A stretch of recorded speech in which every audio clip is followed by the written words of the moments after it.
Estados Unidos produjo 13.5 millones de libras, lo que son casi 7 millones de kilos de cannabis.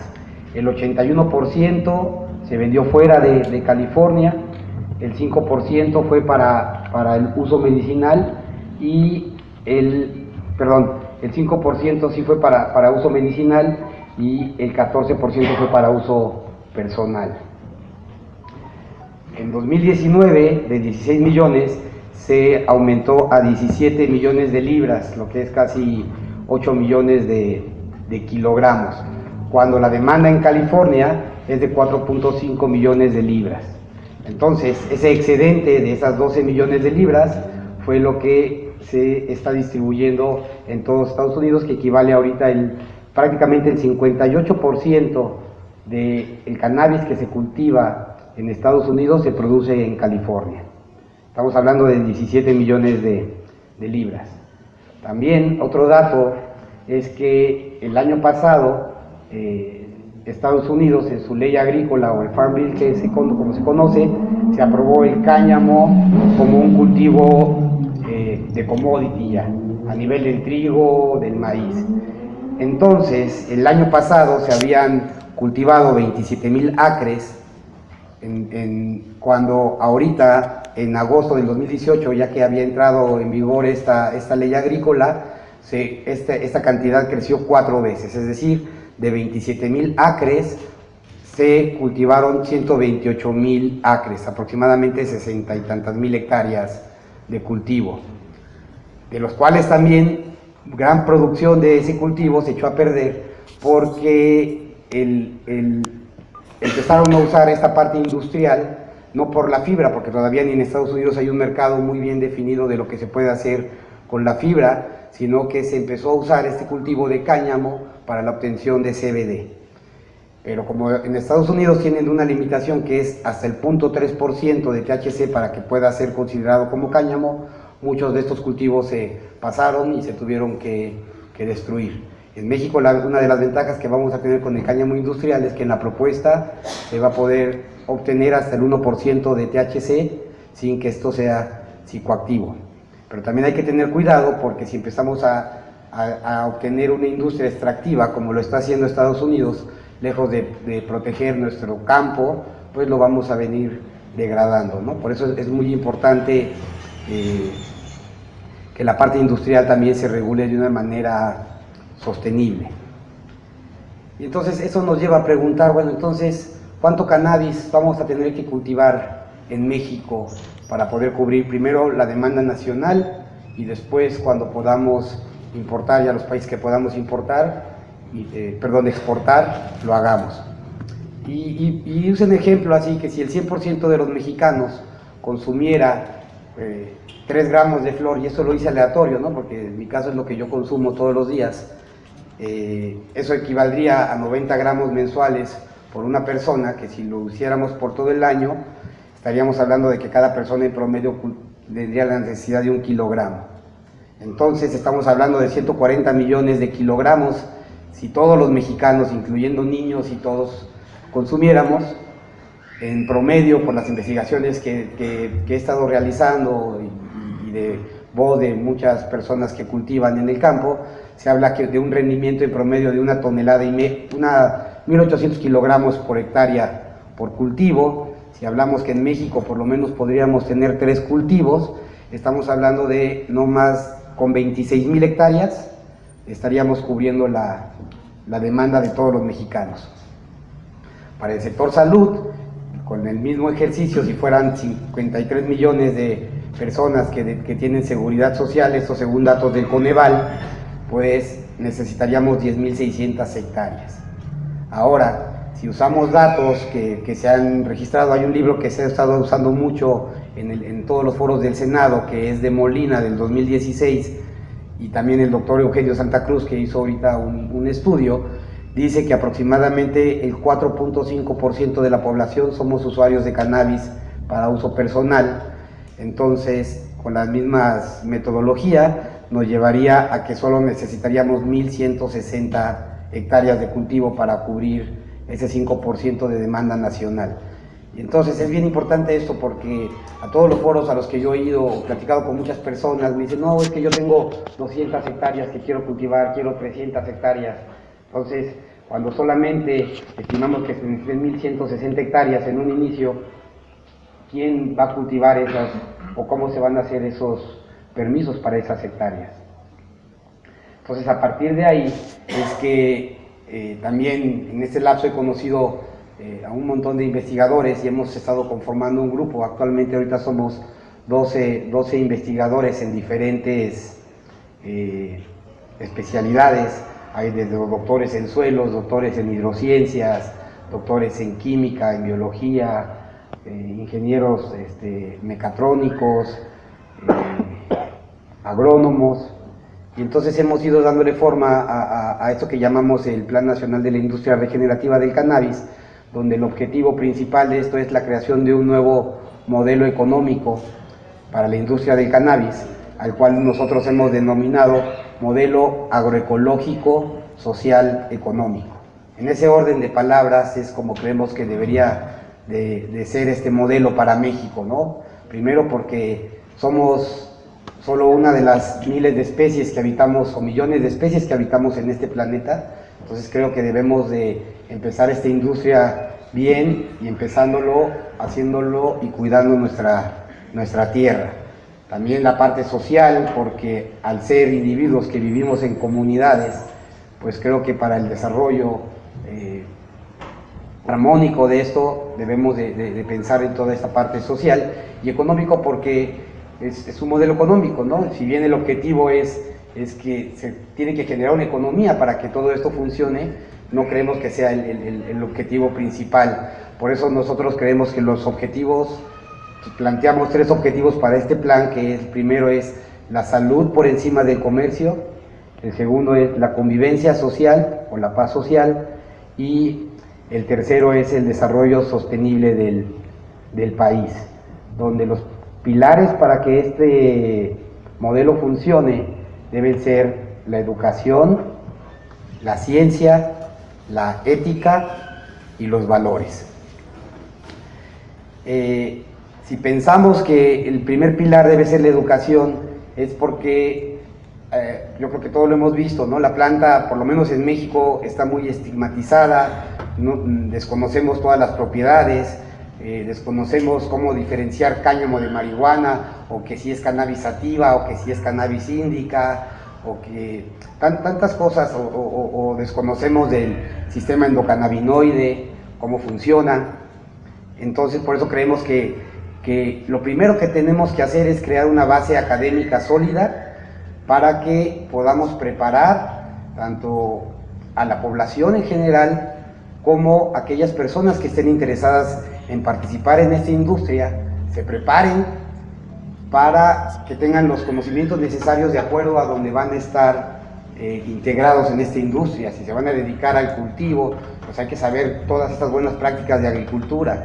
Si se van a dedicar a atender pacientes, también hay que estar preparados para este tema. Entonces creemos que la educación es la base, debe haber sistemas de certificación, tenemos que tener sistemas de trazabilidad en toda la cadena productiva, eso es muy importante, y tenemos que capacitar también a todas las personas que van a cultivar.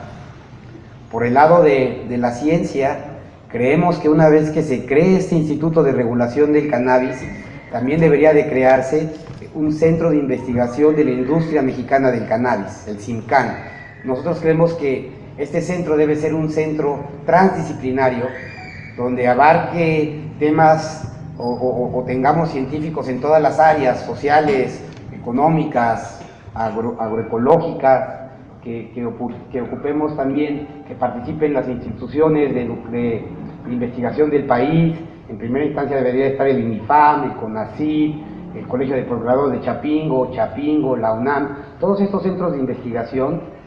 Además no necesitamos un área física, porque todos estos centros tienen sus espacios, pero sí necesitamos que toda esa información se centre en un solo lugar, que sería el centro de la industria, de la investigación de la industria del cannabis, porque a partir de ahí podemos hacer transferencia de tecnología para todas las áreas, tanto al campo, a la parte médica, a la sociedad.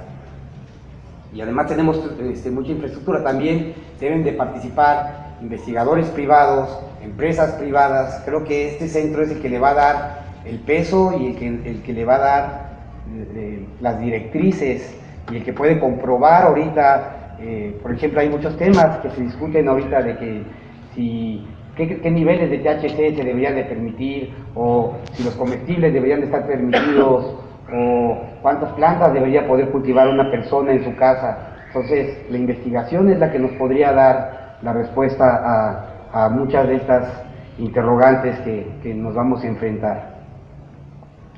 El siguiente punto sería que todo lo que vamos a cultivar en México se haga con sistemas de agroecología regenerativa. Sabemos que a partir de la Revolución Verde y a partir de la industrialización de los cultivos se han erosionado los suelos por todo el uso de agroquímicos. México importa el 75% de los fertilizantes, cuando no es necesario hacer eso. Si empezamos a usar estas técnicas, yo ahorita acabo de estar en la Sierra de Guerrero, que ahí ya ni siquiera hay que implementar estas técnicas, porque toda la Sierra de Guerrero está cultivada con técnicas de agroecología. Los campos que cultivan de amapola y marihuana no cultivan en grandes extensiones, por lo mismo que, o sea, sin querer y por todos los riesgos que se han corrido ahí, han hecho las cosas bien, porque cultivan pedazos de áreas de no más de 500 metros cuadrados, además de que ahorita en lo que fui vi árboles de aguacate de 100 años, de mango de 200 años, la fruta se cae, entonces tienen ganado. Entonces toda esta, se necesitan tres cosas para cultivar, que es minerales, materia orgánica y microorganismos, y prácticamente todo está ahí, todo se puede producir. Entonces, en vez de importar ese 75% de fertilizantes, podemos fabricar o producir en estas comunidades el 80% de los insumos que vamos a usar. Entonces, también en el tema del cáñamo, no creemos que sea necesario que vengan y que ahora el campo deje de cultivar nuestros granos o nuestro maíz, sino en vez de eso, el cáñamo debería de venir a hacer un cultivo de rotación. Con eso podríamos empezar otra vez a regenerar nuestros suelos.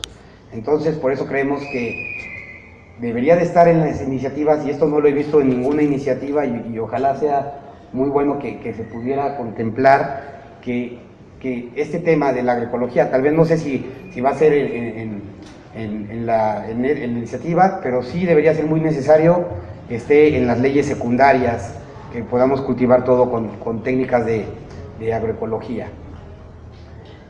Bueno, ahí traigo unas imágenes para que vieran cómo es estas técnicas de agroecología.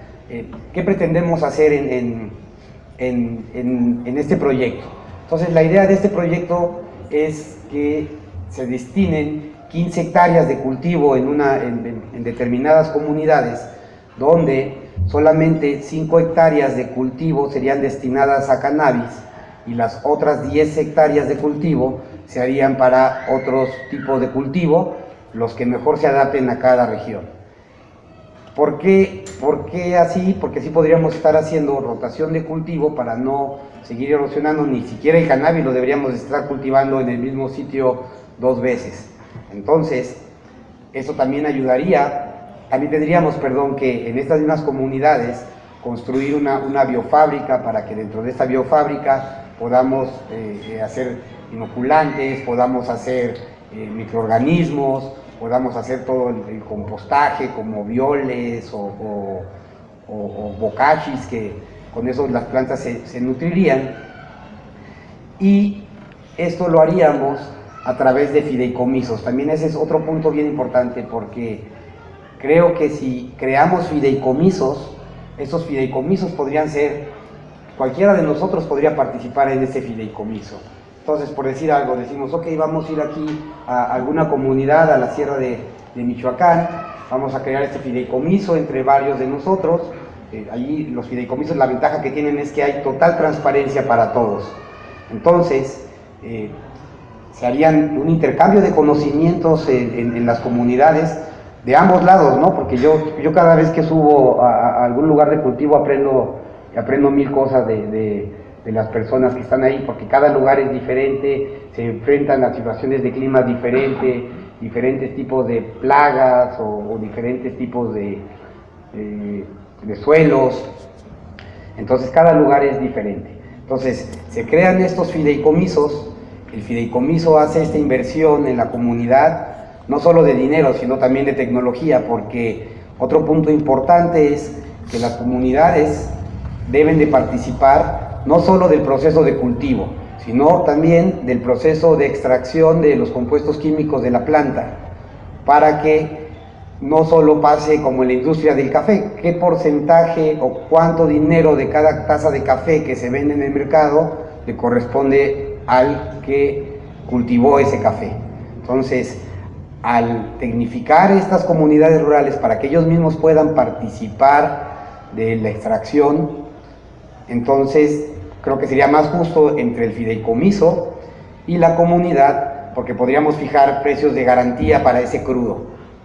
Además, creemos que solo una parte de ese crudo, o un 90%, debería de ser vendido al fideicomiso que hizo la inversión en esa comunidad, y ese 10% o 15%, dependiendo de cuántas comunidades puedan participar de este proyecto, estas mismas comunidades también deberían de poder participar en la fabricación de remedios herbolarios para ser distribuidos por ellos mismos al sector salud, para que el gobierno también beneficie. Entonces ese dinero de esas medicinas o de esos remedios herbolarios irían directamente a las comunidades rurales, y estaríamos evitando también esos monopolios que están ocurriendo en la industria farmacéutica.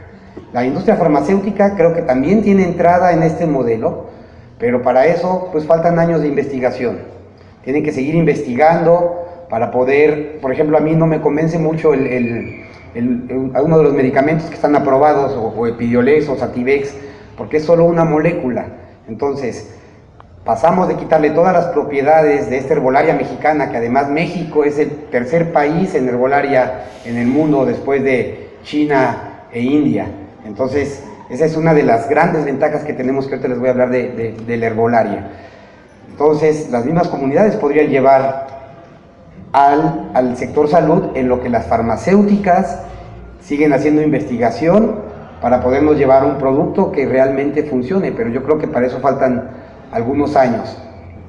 También, no nada más sería el cultivo en las comunidades rurales, también sabemos que hay cultivos protegidos. Por ejemplo, ahorita en los viajes que he estado haciendo he visto que un kilogramo de marihuana que está entre los 80 pesos a los 250 pesos, cuando en Estados Unidos un kilo de marihuana cultivada en interior llega a costar ahorita los 60,000 pesos cuando menos.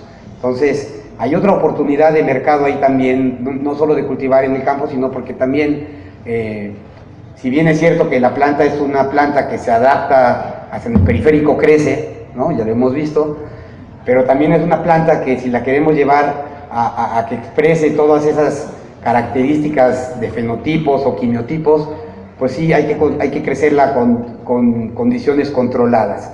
Entonces también ahí hay una gran oportunidad, no solo para el campo, sino también para micro y pequeñas empresas, de hacer cultivos protegidos para que esa flor pueda ser llevada a estos centros de terapia alternativa de remedios herbolarios, que es de lo que les voy a hablar ahorita enseguida.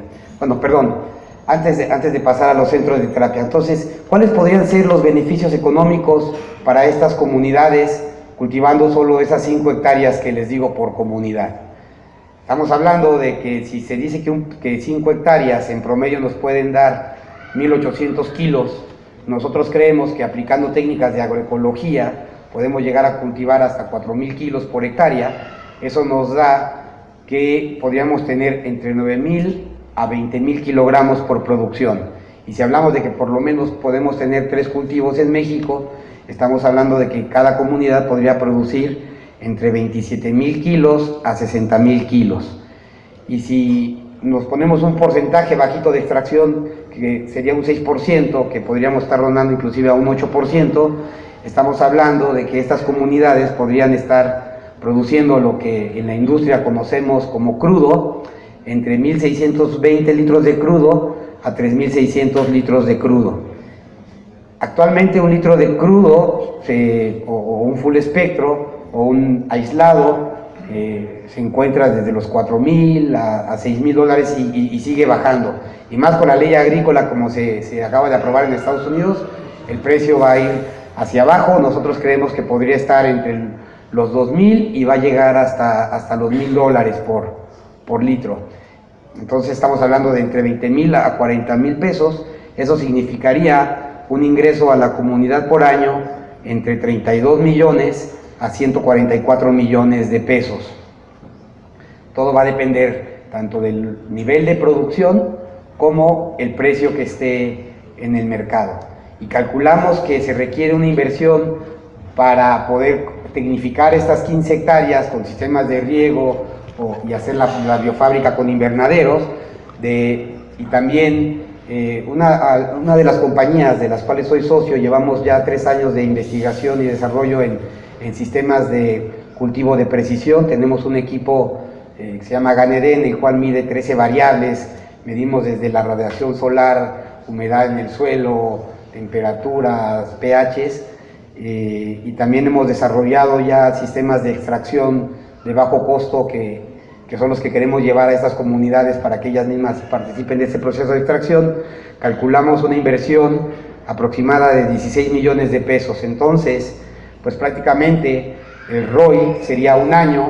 En un año el fideicomiso estaría recuperando su inversión para poder seguir haciendo otras inversiones, y a las comunidades les quedaría una utilidad de entre 16 a 120 millones el primer año, y a partir del segundo año entre 28 a 140 millones de pesos. Entonces yo creo que con ese dinero, si se hace a nivel comunitario y no a nivel personal, podríamos crear una industria por el bien común, en el cual en cada comunidad podríamos crear programas de desarrollo alternativos. Por ejemplo, se me ocurre que después de que se trabajaron estas tierras puede llegar cualquier integrante de la comunidad y decir, a ver, yo quiero, no sé, quiero poner una tienda de abarrotes para la comunidad, o vamos a crear infraestructura en caminos o escuelas. No sé, creo que esto podría ser muy beneficioso para la comunidad y también para los socios del fideicomiso. Bueno, entonces una vez que ya tuviéramos esta producción, ahorita en la iniciativa lo que yo he estado analizando es que se pretende crear dispensarios para el uso personal. Yo creo que si cambiáramos el nombre de dispensarios por centros de terapia alternativa con remedios herbolarios con cannabis, donde además estos dispensarios no fueran operados por cualquier persona, sino más bien estos centros de terapia alternativa, uno de los requisitos debería de ser que quien estuviera al frente de estos centros de terapia alternativa por lo menos fuera un profesional de la salud física y un profesional de la salud mental. Como les decía, en México tenemos esta figura de remedios herbolarios, y en el argot canábico hay algo que se conoce como el efecto séquito. Ese efecto séquito es la interacción entre todos los compuestos químicos de la planta. La planta posee más de 500 compuestos químicos, de los cuales son, hasta el día de hoy, si más no recuerdo, unos hablan de 104 a 150 cannabinoides. También tenemos terpenos y flavonoides. Los terpenos por sí solos son moléculas que se encuentran en todas las plantas y por sí solos son terapéuticos. Entonces, esta interacción de todos estos compuestos, más que cada uno de nosotros posee un metabolismo diferente, entonces es ahí donde entra lo que yo denomino medicina personalizada, ¿no? A cada persona, yo he visto personas que no son, o que son muy susceptibles al THCA, que por sí solo, como lleva una ruta metabólica diferente, no es psicoactivo, pero yo he visto personas a las que sí les presenta psicoactividad. Entonces luego me dicen, oye, ¿cuál es la dosis o cómo debo de tomar esto? Pues yo siempre les digo, se empieza de menos a más y tratar de saber siempre el perfil químico de la planta, ¿no? Se habla también mucho de que si la planta es sativa, que si la planta es índica. Normalmente eso al día de hoy, el consenso general en la comunidad científica dice que solo hay una especie que es cannabis sativa. Todas las demás son subvariedades o variedades. Las variedades normalmente son aquellas que se dan de cruces en la naturaleza. Pero como es una planta que hemos domesticado por más yo me atrevería a decir que desde el inicio, desde que estamos en esta tierra, porque si no, ¿de dónde tenemos este sistema endocannabinoide? Nosotros producimos endocannabinoides naturalmente. Entonces, al tener nosotros este sistema, al existir muchísimos y miles de cultivares, porque eso es lo que hemos hecho nosotros ahora, ¿no? Toda esta selección o esta crianza de diferentes cultivares con diferentes perfiles quimiotípicos. Yo he visto ya plantas que anteriormente, cuando teníamos cantidades máximas de 6% de THC, ahorita ya hay plantas que poseen arriba del 30%, o otras plantas que anteriormente no teníamos con CBD, y hay plantas que ya están obteniendo hasta el 18% de CBD. Entonces, toda esta diferencia quimiotípica de la planta interactúa en diferente manera con nuestro organismo. Por eso creemos que los remedios herbolarios son el camino más que el separar una molécula por sí sola.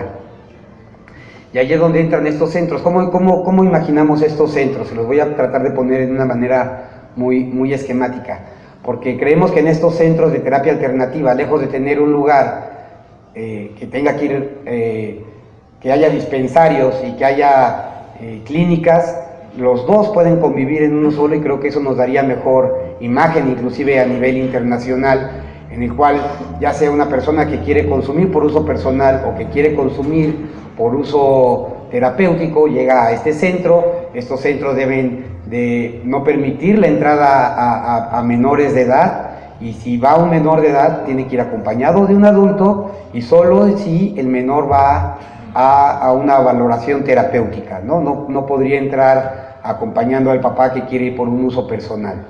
Después de pasar este filtro de identificación, el siguiente filtro sería preguntarle a la persona: ¿vienes por un uso personal o vienes por un uso terapéutico? Pues vengo por un uso personal. Bueno, pásale para acá.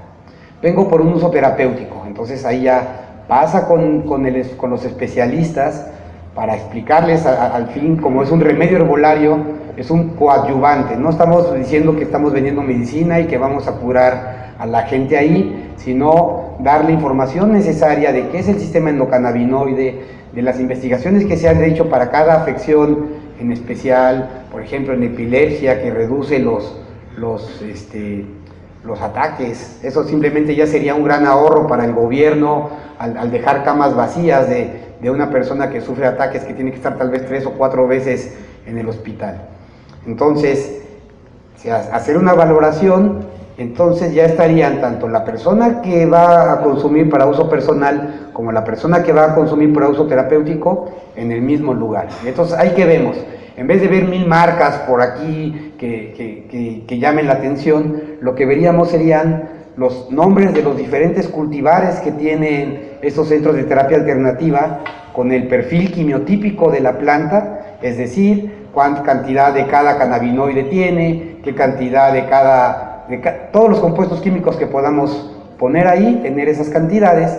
Y también, como los remedios herbolarios son por tradiciones o por conocimientos, pues también tener ahí cuáles han sido las experiencias con esas cepas. Entonces, en ese momento ya podría tanto el de uso personal como el de la parte terapéutica, escoger la mejor cepa que se adapte.